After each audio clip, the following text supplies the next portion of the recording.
Hello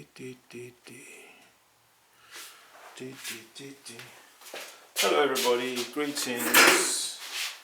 greetings potters and travellers on the highway of life. Yeah, I'm just here following on, I just thought I'd bring you in on this. You saw me doing the banding, and I've been doing some decorating. I'm just carrying on doing that now. Got a couple more here to do on these. These are this shape of tankard. So I do this decoration in two stages. I first put the blue wash on, and then I do the iron oxide sort of fleck decoration, which is what I'm doing right now. So yeah, we'll just take some of this on the brush and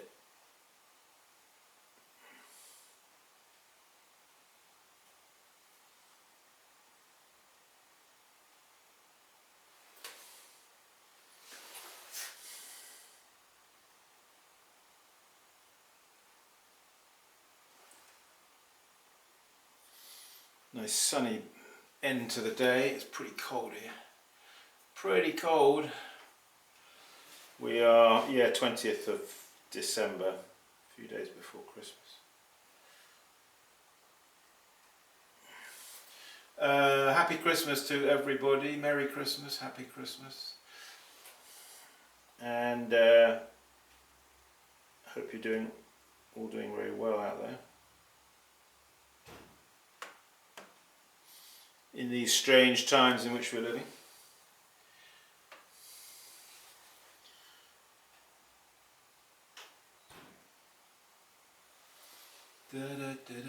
Sounds like my neighbour's doing something over there.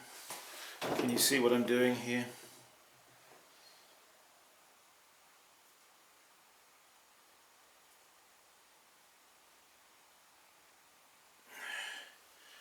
Maybe I'll try and come up to the camera and do it. Let's make sure we get this in the picture approximately.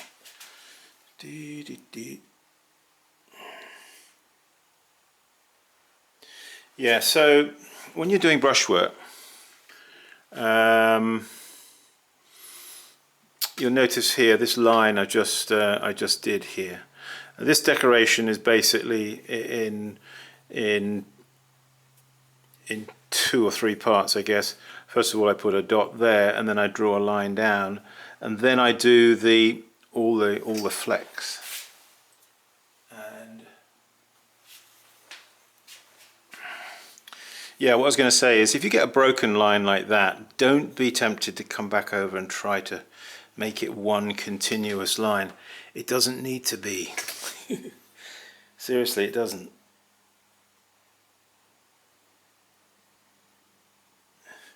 I'm doing this standing up, so I'm not quite as... I'm usually sitting down when I do this.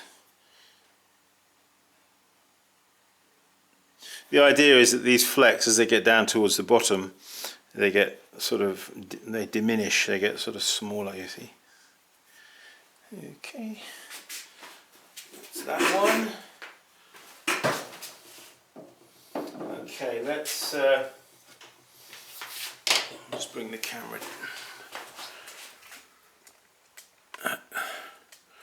Okay. Yeah, I started doing brushwork. I mean, I started working for my dad, at the end of the late 70s and early 80s, and so he would get me first of all to do banding, and then he got me on to doing some of those foxgloves, the foxglove, which is my dad's decoration. It's not really I've just continued something that my dad did, but of course my dad is no longer alive, so there are no more of those. And I thought, well, I give all the credit to my father, it's his decoration, but he did teach me how to do it, so I sort of like to carry on doing it. It's a little bit of a little, you know, I do it in honour of him. But it's a good decoration, so why not carry it on?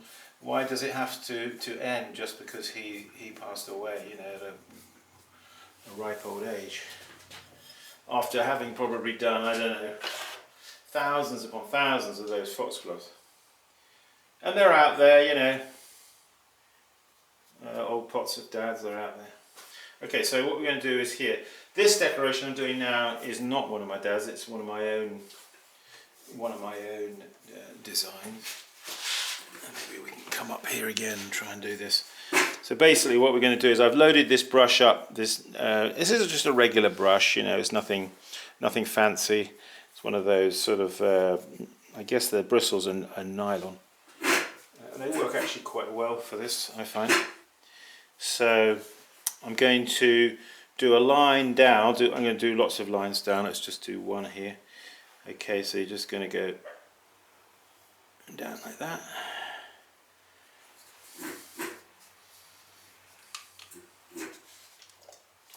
I don't want the cobalt here to be too dark, you know, I want to keep it a little bit watered down. Alright.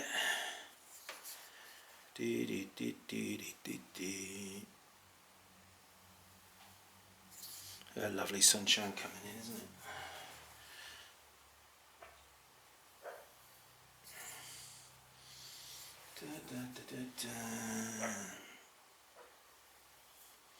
I hear Harry's dog out there.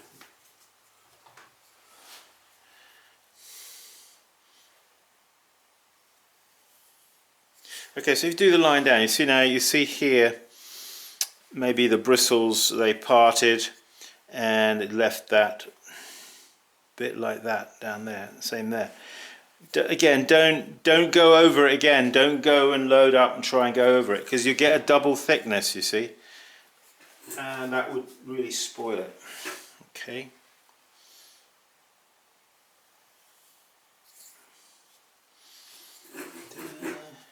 There's sort of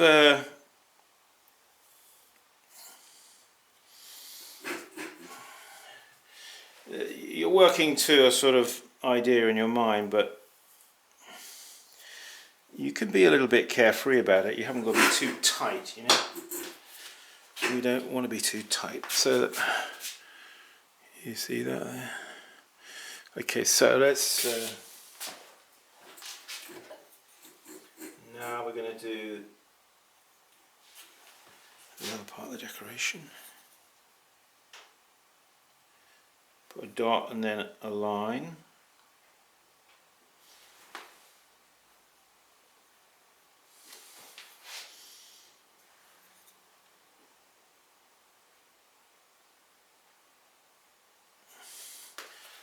Need a bit more water in the pigment.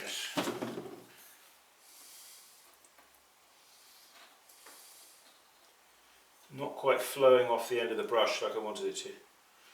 So yeah, keep your pigment well hydrated and well loaded with pigment. You know, you don't want it loaded with pigment and not enough water, and you don't want too much water and not enough pigment. So you've got to do a little bit of, you know, you've got to do a little bit of mixing there on the tile.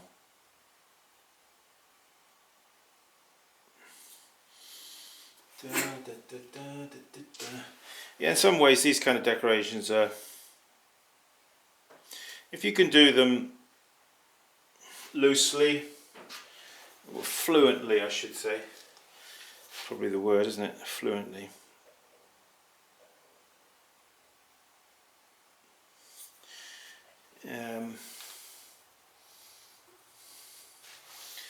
We don't really like the idea of tight decorations. We'd rather they were a little bit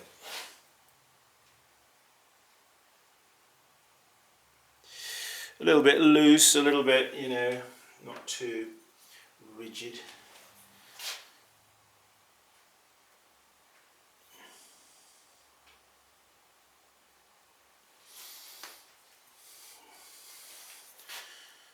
you have to be a little bit bold, you know, when you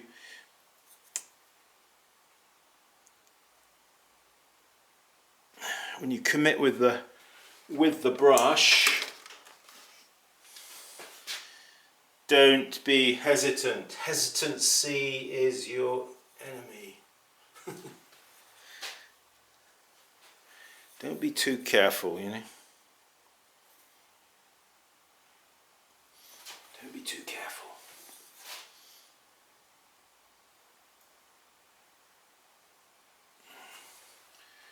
Da, da, da, da.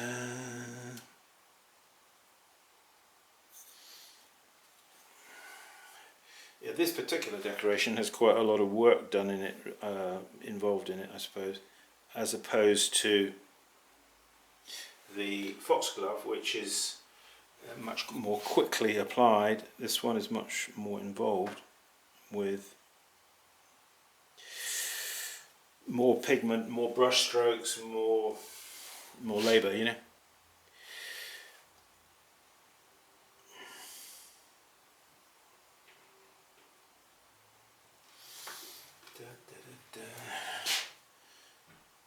Yeah, I'm trying to get the kiln packed.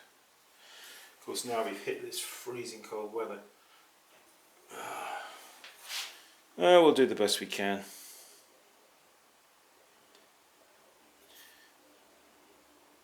He's trying to start his truck out there. He's got a diesel truck and it's sort of, he's trying to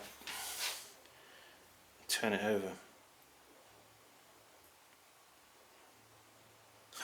I hope he doesn't get it started, because that thing makes a racket. That thing makes a racket. Okay. So one of the things you have to be careful about when you're doing this kind of thing is how you handle the pot once it's got decoration on it. You see the iron oxide on my finger there, because I've been touching it. You can't help but touch, but you have to sort of do it in a rather careful way so it doesn't rub off, you know, too much of the pigment. Yeah, this is one of these new design tankards, which I think people are going to like. I hope they're going to like. I like them. Yes, let me just show you what we've been doing since I last saw you. So yeah, all of these decorations on these regular tankards, and then there's these. I put some foxgloves on these style as well, the more barrel shaped tankard. We have a teapot here that we're gonna do. It's a teapot I did. I've showed it to you before. It's got a recess there for the handle for your knuckles. Fluted teapot. One thing I'll say about teapots is, and I see this quite often, and that is if you look at it from the side here, you see the height of the spout here. You want to make sure that the height of the spout there at least corresponds with, because that's going to limit how much tea you can actually put into the teapot, the height of that spout. If it's too low down, let's say if it's down here for example, you're not going to be able to fill the teapot more than half full or more than there, you see. So in order to get a full teapot of tea, remember, have your teapot spout, the height of it, at least as high as the level as the tea that you want in the teapot. Surprising people I see with spouts that are too low. These, you saw me make those. They're now glazed. They're just banded with some cobalt lines on the inside, as you see. That's it. That's all that they're going to have. Yeah, apart from that, I've got these other guys. I've got to do these beakers. Now they've got hakami underneath. Now I can see where the hakami is just about. You probably can't, but yeah, there's a hakami decoration underneath the white glaze, which This one's got diamond hakami decoration under the white glaze.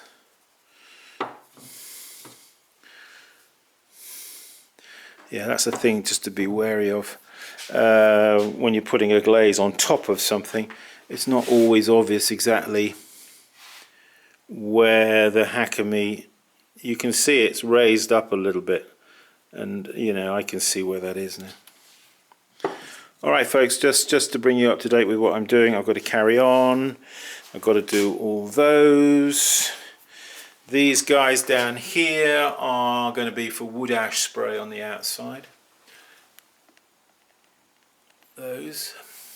And then I've got some other pots that I need to do something with. I've got a lot of pots that I find they don't always make it through to the end of the production process, you know, and I get sidetracked and so on and so forth. Do you ever suffer from that problem? Yeah, it's this is those bowls with a slightly wavy top. Oh yeah, that's right. This is the one with the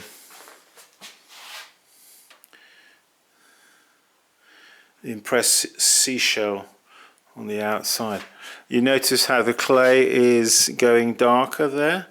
It's oxidizing.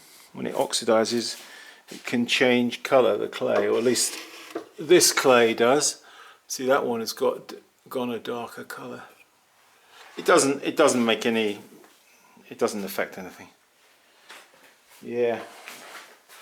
Yes, go to my website, you'll see some new t-shirts there. Of course there's tools in process. We'll always have tools there. I've got a bunch of more trim tools here from my Amish metal smith. I've got to finish them off. They come sort of a bit sharp. I have to deburr them. Yeah. So there we are. Well,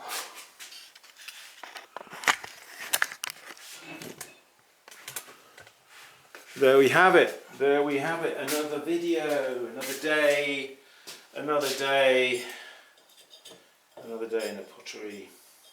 Yeah, keep practicing, everybody, and have a go at doing some brush work. It's not as difficult as you think, and you'll just get better at it as you do it, you know. I don't really consider myself to be altogether very natural, you know, when it comes to using the brushes. I sometimes I find myself a little bit stiff in my arm, you know. You need a certain freedom, certain liberty to be able to do it, and yeah, that can come with practice. Go to my website, simonleachpottery.com. Check out tools, t-shirts we have put up. I put up about 15 new pots up there recently. These are going to get up there on the website. They won't be deliverable by Christmas. No, they won't, of course. But they will be there very soon after. So if you're interested in any of these items, go there and have a look. Alright, thanks a lot folks. Take care. Merry Christmas. Enjoy the season and the reason. Bye for now.